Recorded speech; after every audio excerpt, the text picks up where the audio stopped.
Hello again, I'm Doug Smith, and welcome to the November 2017 edition of Portsmouth This Week, the voice of Portsmouth Town Hall. Our special guest today is Hap Aldrich from Prudence Island. And I'd like to welcome you to the show. We love to have people from Prudence because there's so many things we'd like to know about you guys and what goes on over there. I wonder if you could start, though, by talking about your own background and on the island, too. Sure. Thanks very much for having me. It's a pleasure to be here. It could be a fun half hour or whatever we're doing. My grandparents built a small cottage on Prudence Island back in the early 40s. I came into the world in 46, and my parents began to travel over to Prudence Island to visit with my mother's mother and brought the kids along. I was the oldest of four, and we would go down and hang out at Grandma's house on the island, and as time moved on over the years, I literally showed up as an infant the first time, and my grandmother used the top drawer of her 5-drawer dresser for my crib. You know, that's where they would park me when they needed to get me out of the way. And Mom being a working, an at-home mother, we spent many years out there summering on the island while my dad was would commute with his with his outboard motorboat back and forth to the mainland. Eventually a bunkhouse showed up and some bunk beds, and I spent virtually all my summers, all the way up into my teen years, on Prudence Island. Yeah, that's great. So you've been there for a long time. Yeah, and we eventually ended up having the opportunity to buy the home that was immediately adjacent to my grandparents' property back in the early 60s. It belonged to what was then the island junkman, Joe Gillette, and when he passed on, we took that house over from his estate, and we've been there ever since. And I recently took over full-time residency out there about 4 years ago after my mom moved off island, and I've been out there as a full-time resident for the last 4 years now. Gee, that's great. Then you're definitely the guy we want to talk to about Prudence Island.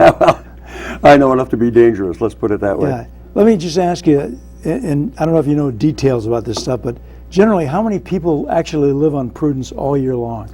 That's one of those kind of things that it depends on who you ask.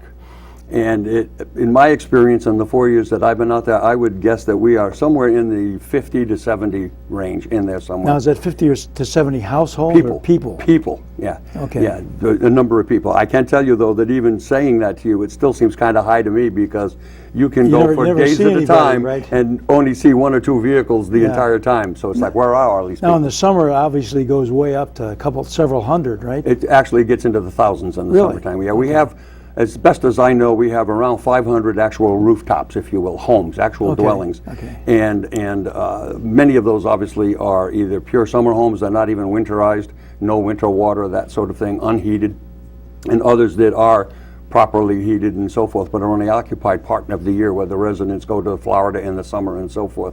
So the 40 or 50 of us that are there in the wintertime, things kind of explode come May, June timeframe when school's out and so on. And everything starts happening. And the summer crowd begins to show up. The vacationers come down, and it blows up to probably 1,000 or better in the summer. Do most of the folks that live there all year round work, or do some of them work off island? Majority of them, I would say, are either fully retired, or there are a small number. I would say probably 8 or so. Give or take 8 or 10 people that are actual commuters, if you will, that do work on the mainland.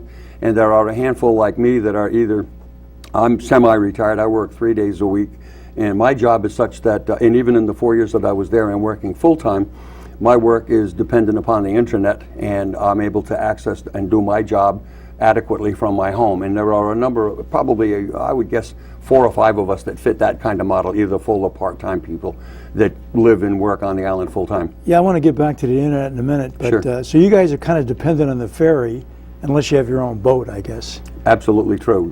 That's the ferry service, as far as the town of Portsmouth is concerned, because obviously we're here because we're part of the town of Portsmouth. Surprise people, you didn't know that, right? and also the Public Utilities Commission considers that ferry run what they call a lifeline service. It's critical service for lifeline purposes, for exactly the reasons you've intimated.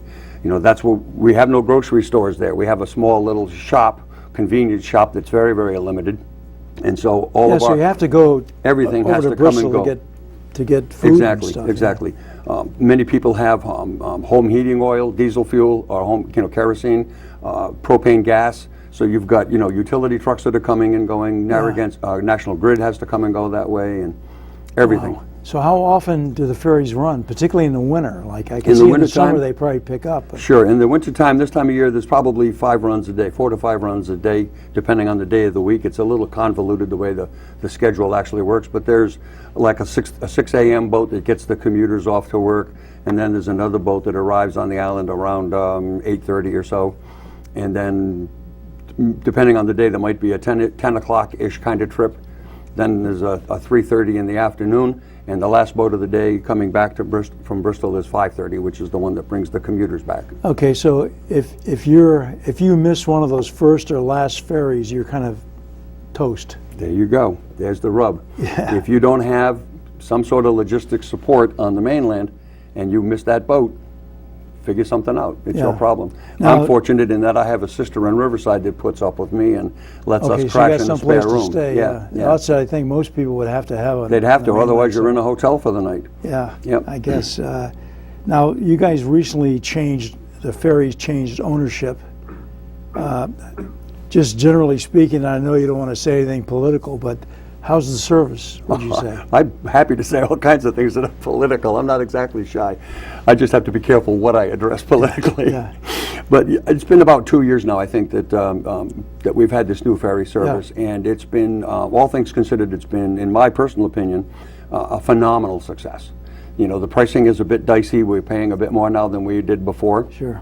But that's because the previous guys never changed their rates for years and years and years. Why is anybody's guess, but it's a function of you have to pay for the service. Now- And they've put in a new dock on the Prudence side. They've done a major rehab of the dock on the Bristol side. They've got a really nice boat that's quite large, carries many people and vehicles as well. So, and it's a really, really great group of people and crew and administrative staff that are running Well, it. that's So- great to hear. Yeah, it's a great because group. it's so important to life there. Oh, it's absolutely critical. Yeah. You do not want to irritate the boat people, you know? Right, right. Now, what do they charge for vehicles and for people? Currently, it's a little bit shy of $6 a trip for a walk-on person. I think it's $5.40 or something like that. And for a traditional automobile, it's about $32, 31 and change, one way. And obviously, the bigger the vehicle, the higher the rate. you Sure. know. So Now, I would imagine most of you keep a vehicle over here. many people do. Many people. I do that. I have a pickup truck on the Prudence side, and I have a vehicle that I maintain on the Bristol side. So my wife and I just walk on and walk off, dragging a hand cart that we Right. can use for groceries and that sort of thing. But there are people out there that don't have that luxury. Well, they only have a single vehicle, and they actually have to commute to and from the mainland on the ferry at $60+ a round trip. Yeah, that's tough. It is. It's Now, expensive. what do you do for parking on the Bristol side? And here we get into That's one of those areas This you're is not one of wanna those talk- political conversations. Well, okay, let's put it this way. No, I'm happy to address that. The town of Bristol, for a huge radius around the waterfront, have virtually all of the roads are tagged as for no overnight parking, reserved for Right. Bristol residents only. So that makes it extremely difficult for Prudence people. If I'm living there and you're going to be my guest and come over for the weekend, for example, and we either can't get your car on the boat because of scheduling problems, or you just don't want to pay the $60 to do so, and you have to park your car for 2 nights, that's a real problem, because there are no paid parking lots anywhere remotely close to the dock.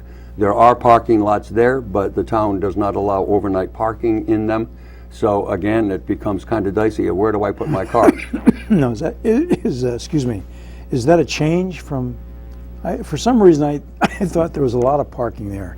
Well, there's tons of parking there, Excuse me. but as long as you're a Bristol resident, you're home free. You've got the resident sticker on your windshield, no problem. Okay. Years ago, like I said, I've been going out there my entire life, and for many, many, many years, this was absolutely not a problem.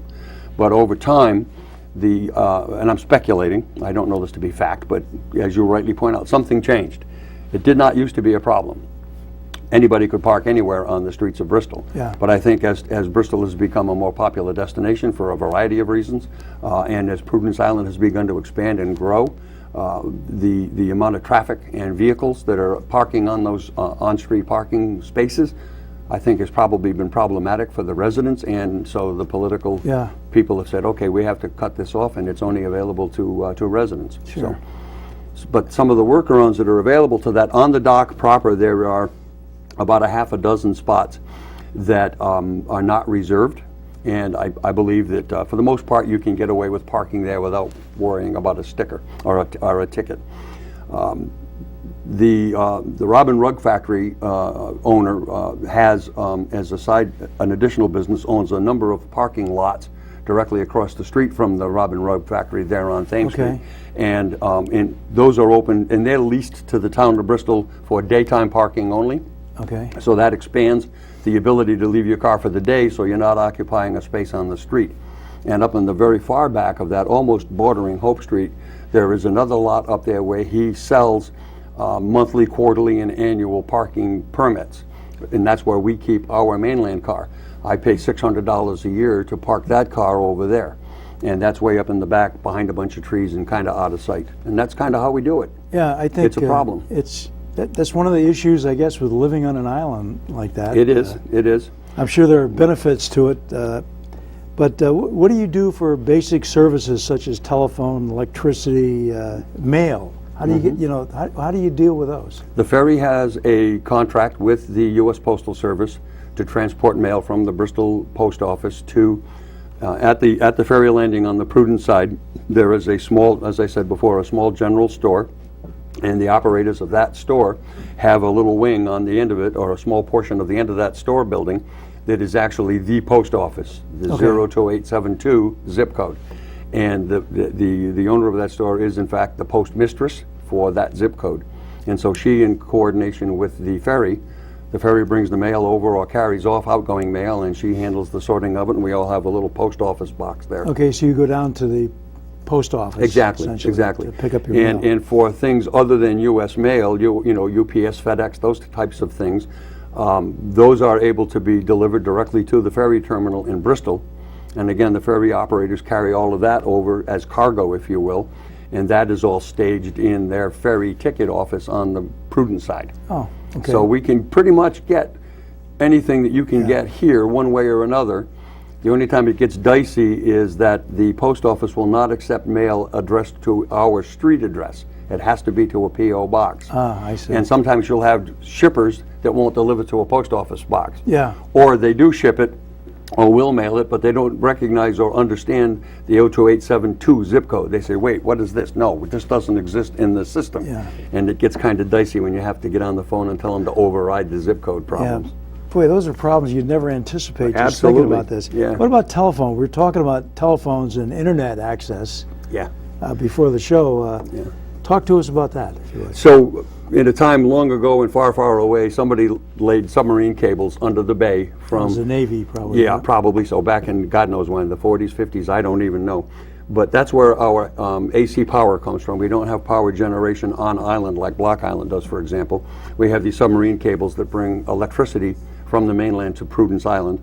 And in that same process, there is also submarine telephone cables that were laid, again, long ago. And today, Verizon is the provider of telephone service, and that's what was used for many, many years for our home landlines. And that cabling infrastructure still exists today. And Verizon is still selling telephone service, but telephone plus internet, if you will. And most people today don't use it as a landline for your home telephone. Everybody's working with mobile phones today. Yeah. But the cabling infrastructure is still used, just like back in the day when you had an AOL dial-up modem on your telephone line. That cabling infrastructure has now evolved into a new type of, a newer type of technology that allows a computer to connect directly to your telephone jack.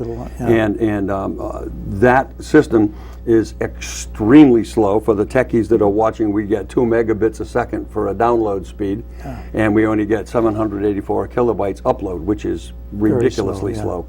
And so we've working with the town administration and some volunteer work that I've been doing for the last 2 or 3 years, we've been looking at trying to find an alternative to that. Because the limitation with this copper wire telephone transmission business has a limitation of a maximum of 5 miles between your house and the little office down the street here on East Main Road, where the cable ends up and accesses the true internet. And as a consequence, there are many homes on Prudence that are too far away. The system is already so oversaturated with clients for Verizon, the cable cannot accommodate any more that might be inside of 5 miles. So, and those that do have it, you're sharing a small pipe with a lot of people, so the internet service, the service level is horrible, lots of buffering. Many people on the island, however, have absolutely no access to internet at all. So we tried to put in, we've been looking at trying to put in a radio link between the mainland and Prudence, and then redistribute that communications protocol wirelessly across the island. And we're doing that in concert with a separate project to upgrade and improve our emergency services radio with a tower and a radio repeater for the EMS. I want to talk We'll get to about that too. But the problem that we have today is that this technology exists, it works, it's feasible. The problem is that there's no free lunch. And the town has probably expensive. Yeah. It is. But the town has been really, really good about working to help us find creative financing methods to support that and so forth. But at the end of the day, it's going to cost the residents a fee, just like you would over here, paying Cox for your internet service. But this is probably going to be upwards of, estimated in the $80 to $100 a month range. Yeah. And so one of the things that we had to do was survey the residents to find out, is the interest there? Sure. Everybody's always screaming that they have no internet, or the internet they have is horribly slow.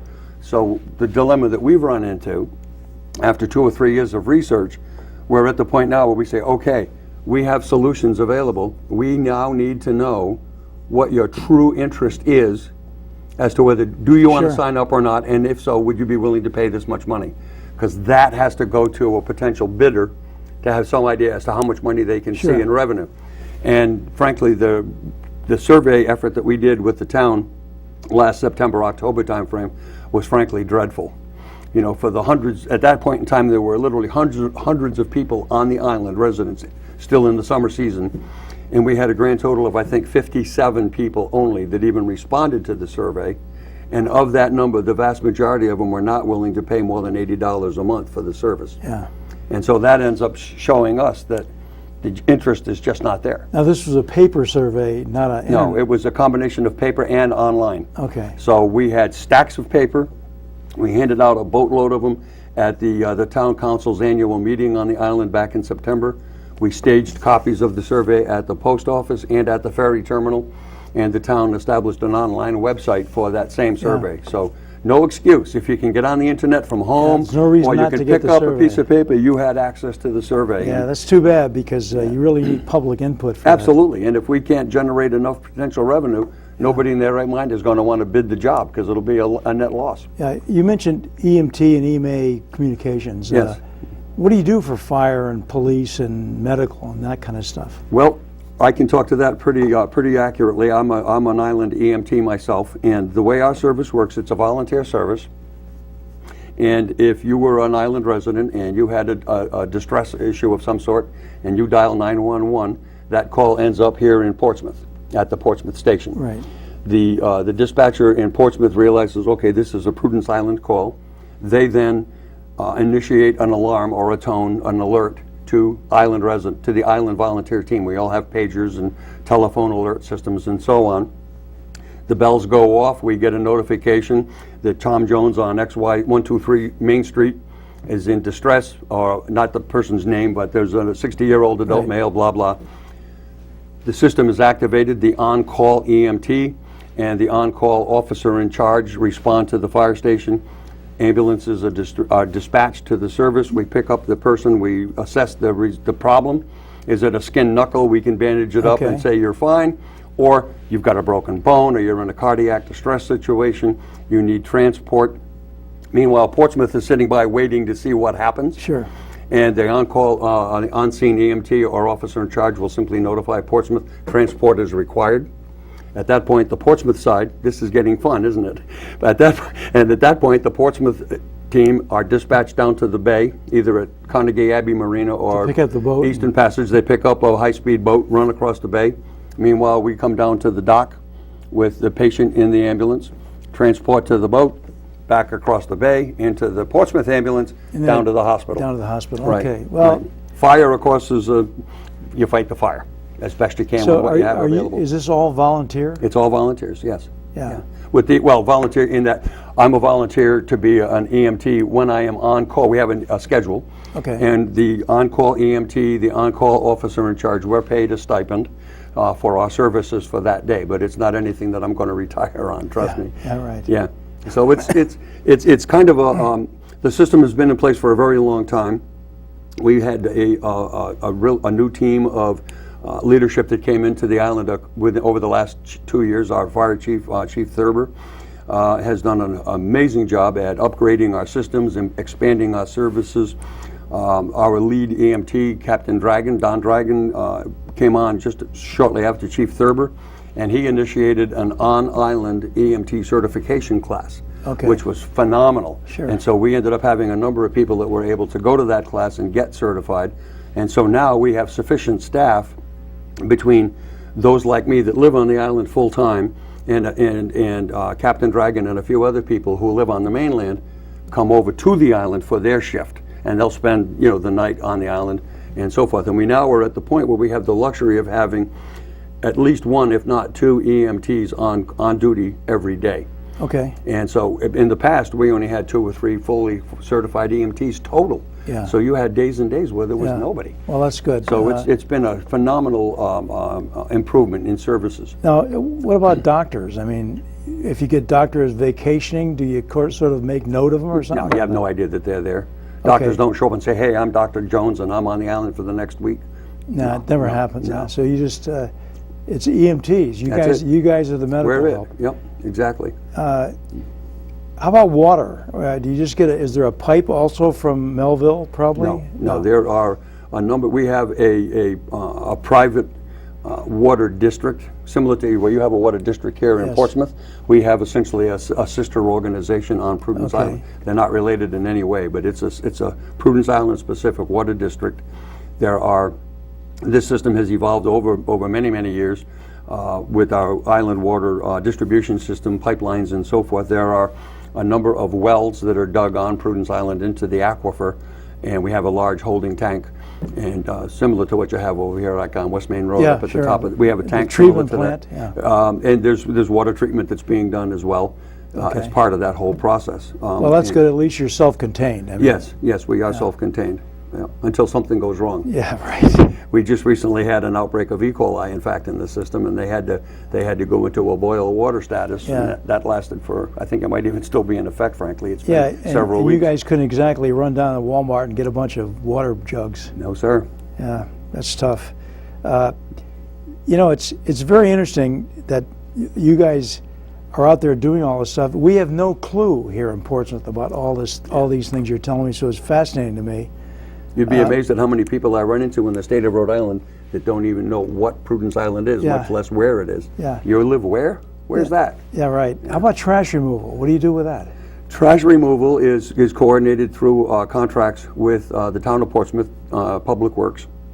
And historically, we've had just large dumpsters, long dumpsters that you would just, and a number of containers where you could put recyclable materials, plastics, glass, metal, cardboard, that sort of thing, and dump it there, and you would dump your household trash and odds and ends of small construction debris and so forth into a dumpster, which once, depending on how often it had to be carted off, the contractor would bring a truck over on the ferry and swap them out and take them off.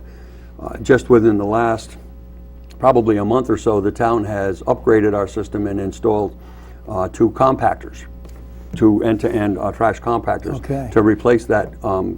We have one for recyclable materials and then another one for basic household trash.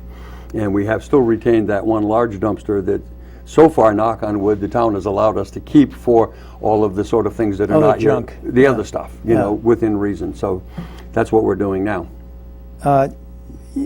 You guys have your own town council, I guess, right, or island council? No. How are you We're represented? We are part of the town of Portsmouth. Okay. And quite some time ago, I think back in the 80s, the council at that point in time needed to have some sort of liaison between the town of Portsmouth and the residents of Prudence Island. Okay. And so at that point, they created a commission, the Prudence Island Planning Commission, and that commission, I believe we're 7 people, of which I'm currently the chairman. We meet once a quarter, And our charter is to act as the formal liaison from island residents and be their voice to the council and the reciprocal. The council can come back to us if they have questions, issues, or so forth Sure. that they need to know about the island, and we work as that intermediary to gather Okay, that so forum. it's that organization then that relates to the council and what Portsmouth is doing. Exactly right. Yes. It's very interesting because one of the things I know that was in the papers several months ago, maybe a year ago, was the issue of possibly having a ferry landing on the Portsmouth side, which would essentially be Melville, down where we have property.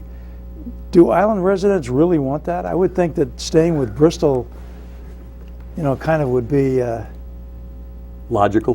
more logical because you have stores there. We have Yeah. nothing here Yeah. on this Yeah. side. So this initially came about when we were 2 or 3, 4 years back, when we were in the process of transitioning from the previous ferry service to what is now our current service. The previous operator had decided that he was no longer interested in maintaining that service, which set up a firestorm, which I remember that. resulted in the incumbent that's there today. Inherent in that was the dock, the physical dock in Bristol, and the rights and permissions to access that dock and so forth. And there was a lot of talk at that point of, well, maybe this is and as a new operator was coming into place and was going to have to put in a dock on the Prudence side, there was some talk that began to come about, like, we really ought to be able to just go straight to, instead of having to constantly coordinate with the town of Bristol. Well, that's an issue, but again, that's an administrative issue Exactly. more than anything else. Exactly. So a number of people began to ask the question, why the heck don't we just go to Portsmouth? We're part of the town. Yeah. And so that's what really kind of opened that initial conversation a year or two ago. And the fact is that the waterfront real estate that's available in the town of Portsmouth at this point is virtually non-existent. Yeah, and we don't have a town center like Bristol does. And then, et cetera. and even if you did have the ability to land it, now what? Yeah. You're running shuttle buses to a parking lot up Right. up on East Main Road somewhere, or West Main Road, and then you can get your car. Up to Clements, that's Exactly, that's exactly. the center of town. You know, so and every once in a while that'll pop up again. And in fact, we just went through that exercise. I think late summertime. I think I had to spend some time with the town administrator, Rich Rayner. Yeah. And we had ended up once again. All right, let's physically drive the perimeter and look at every one of these potential spots. Yeah. Hap, And- we're out of time. I hate to tell you, Okay. but it's been really a pleasure having you here, and I'm delighted that we learned so much. Well, I'm sorry we didn't get a chance to talk about our emergency radio tower and we'll all get of that sort next of time. business, Come on the you know? show again, please. Sure, anytime. Glad to be with you. Thank you very much for having me. And that's it for me, Doug Smith. See you next time on Portsmouth This Week. Just wanted to let everybody know that the Newport Navy Choristers, under the direction of Laurie McDowell, are presenting Christmas in Song, a Christmas concert to benefit the Portsmouth Historical Society on December 8th, Friday, 2017 at 7:30 p.m. at St. Barnabas Church in East Main Road in Portsmouth. This is going to be a great concert, and it's a great way for everyone to get into the Christmas spirit. Tickets are currently on sale. They're on sale through any Portsmouth Historical Society board member. You can go online to the website at www.portsmouthhistorical.org, or you can call Rich Zalipski at 401-643-0382. I hope to see you there for this great family and community event. Doug Smith signing off, and have a great Thanksgiving.